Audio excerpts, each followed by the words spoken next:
are in Hamilton, Ontario, Canada, with Mike Gagnon of the Hammer Studios, newly formed. Mike, it's a pleasure to meet you finally. Thanks. Pleasure to meet you as well. Yeah. After exchanging messages and such via Facebook and Kickstarter and such. Yeah, Facebook's a big communicator. I use to network with a lot of people. So a lot of fun, and you meet interesting people. Yeah, it is. So, Mike, tell me a little bit of your background.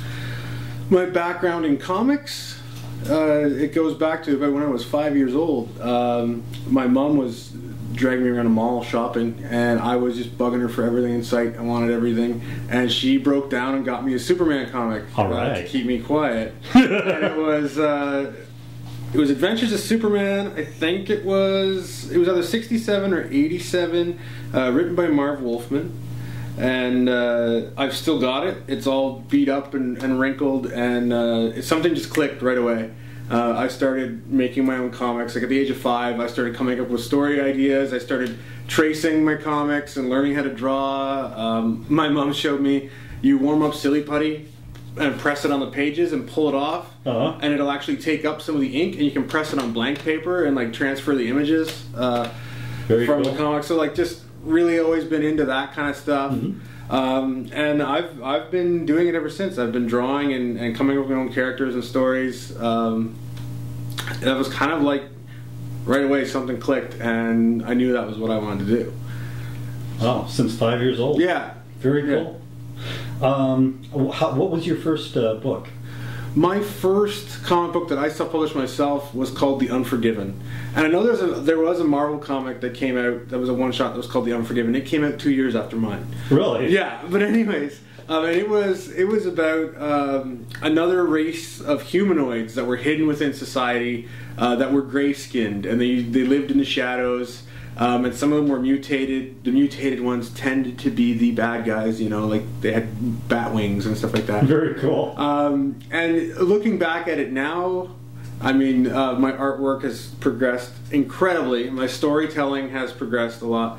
So I look back at that now as kind of like, you know, it's nostalgic. I have fond memories of it, but it's a little embarrassing because you can see how bad you were at one time. Well, it's a positive aspect too, because you can see how far your work has progressed as well. Absolutely. Yeah. So that was the first book I did, and I did several creator-owned books after that. I did Mason in 2002, which is a character that has been reused and recurred in various stories. It's had some cameos in other books, and he's like an ultra-violent vigilante mercenary, kind of like an even more extreme version of the Punisher. And then I've done Monkeys and Midgets, which is a all-ages friendly, fun graphic novel, which it's about a midget wrestling league that's going bankrupt. So the owners force the athletes to fight apes in the ring for publicity to cash in and make some money.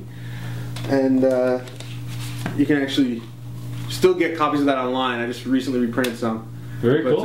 Yeah, this is actually one of the last copies of the original printing from 2005, I think it was. Really? Yeah, and I've gotten a lot of good reviews on that too, and a lot of things like people will notice that although the main characters are all diminutive, they're all midgets or dwarves, for lack of whatever the politically correct term is now, but that is never used to make fun of them. They are never used as the butt of a joke. They're all equal people, and even the ring announcers are homosexual in the story. They're a couple, but it's not obvious until the very end, when it just adds in the epilogue that the ring announcers got married. You know, something like that.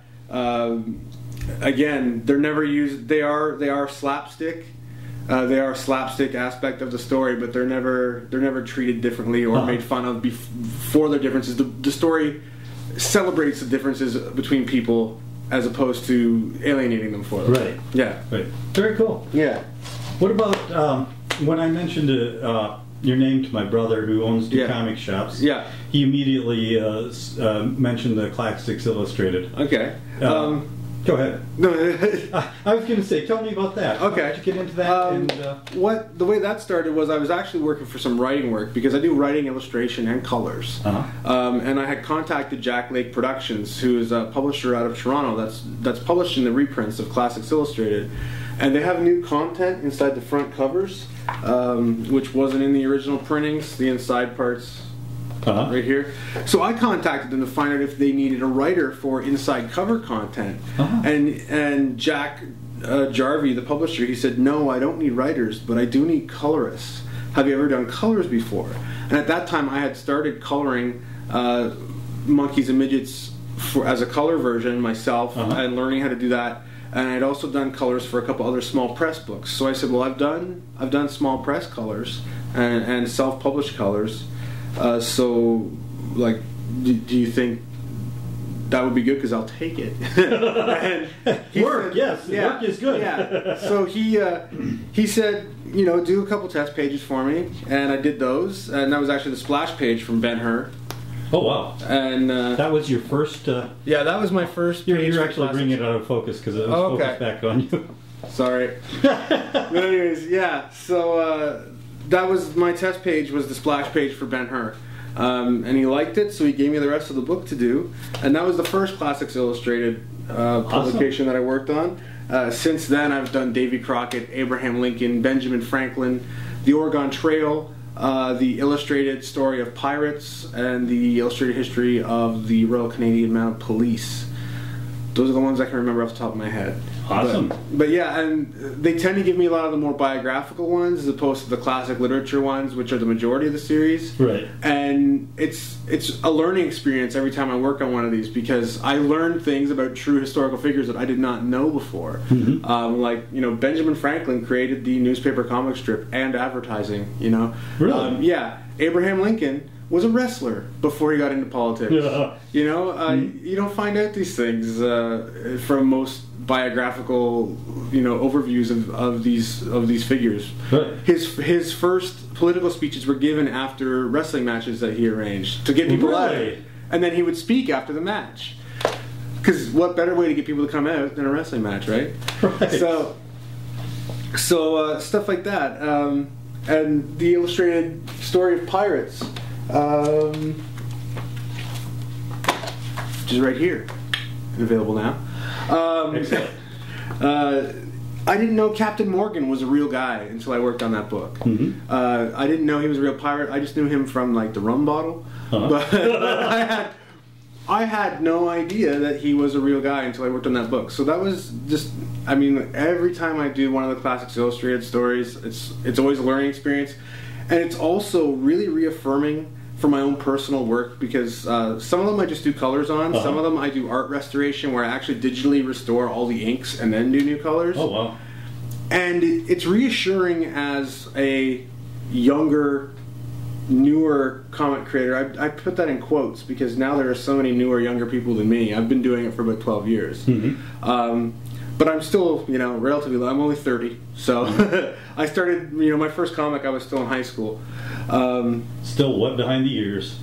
Yeah, but you know, it's reassuring to see where artists who became legends, they had started on Classics Illustrated and see where they had made little mistakes in their art and hidden it, or where they might not have gotten certain perspectives or proportions right, and just learning, seeing that, you know, where they were at and eventually where they progressed to, and seeing that, you know, they had to learn over time too. It's just it reassures you that you don't have to be perfect all the time.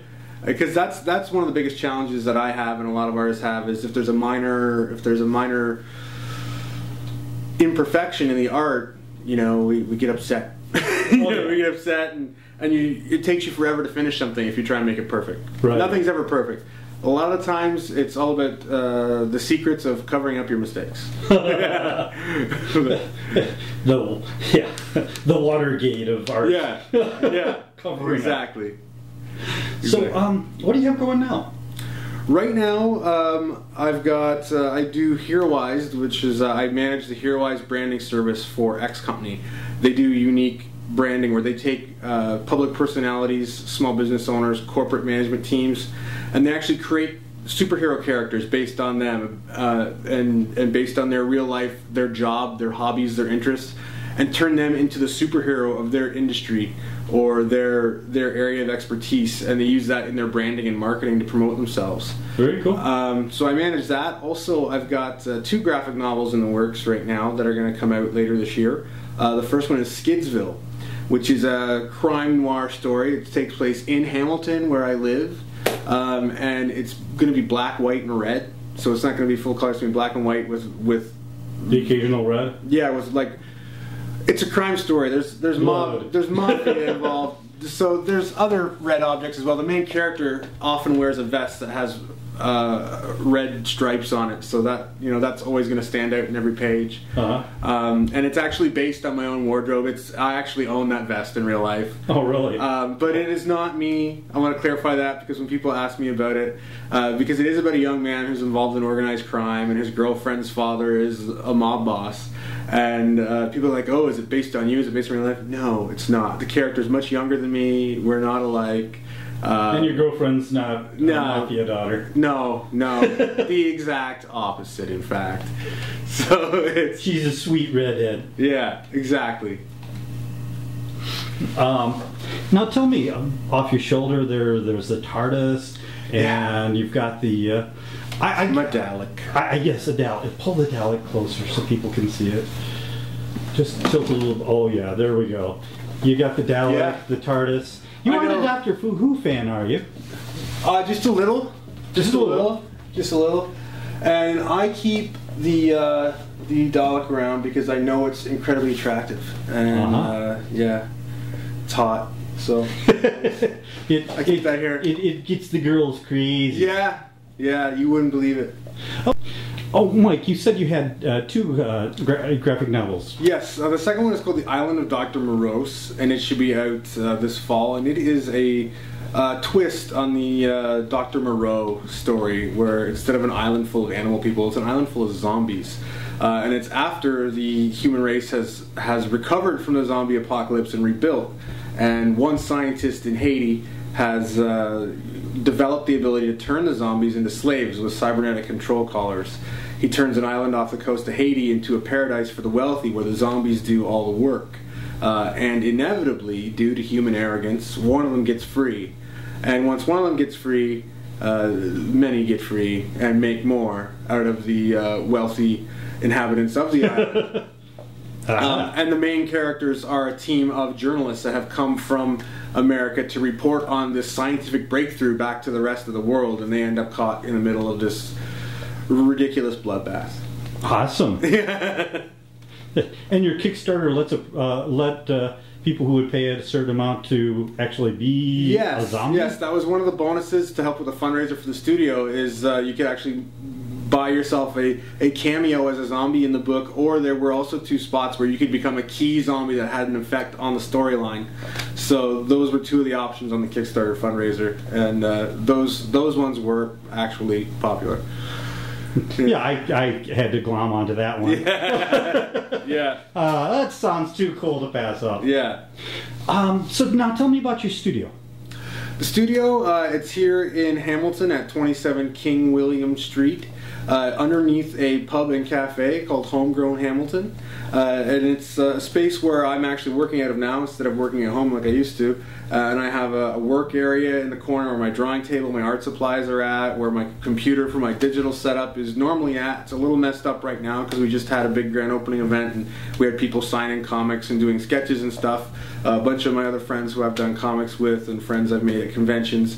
And I've also added on some retail operation where I've got various comics and graphic novels for sale right here in the studio. So people can come in, pick up their favorite comics or graphic novels, and actually see me working on comics, whether I'm writing or illustrating or coloring, and sit down and talk. And I'll also be doing mentoring with new writers and artists and educational programs out of the building as well, because there's boardrooms upstairs.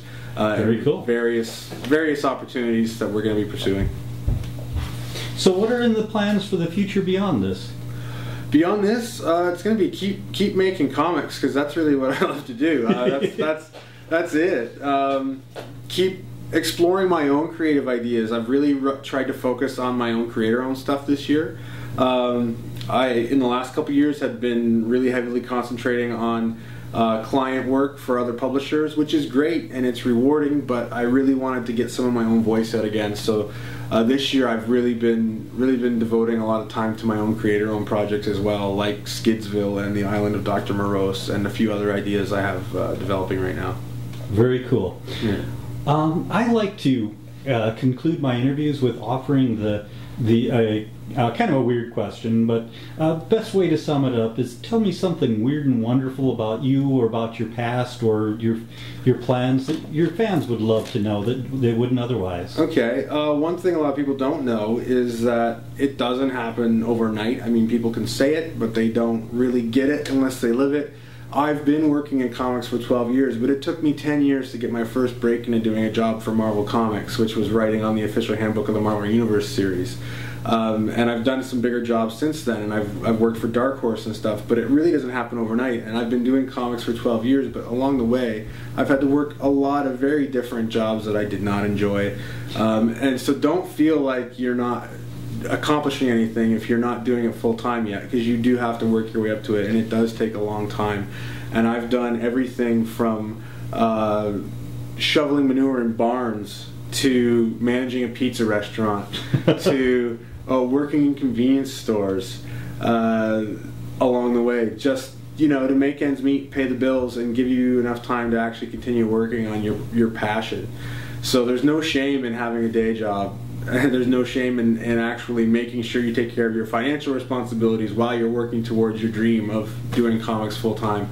And don't be afraid to explore those opportunities, because at one time I did a lot of work for like TV and film, and that was an interesting and that's a great opportunity too. And I continue to have a lot of friends that work in that industry. So if people search really hard, they can find clips of me from a TV show, but I don't give out any other information than that because I had horrible bangs at the time. I had ridiculous hair, and I don't like people to see it. So I will not drop the name of the show I was on, but I had ridiculous hair. Thank you very much, Mike. And from Hamilton, Ontario, in the Hammer Studios, this has been The Weird Review. Thanks for having me. Thank you.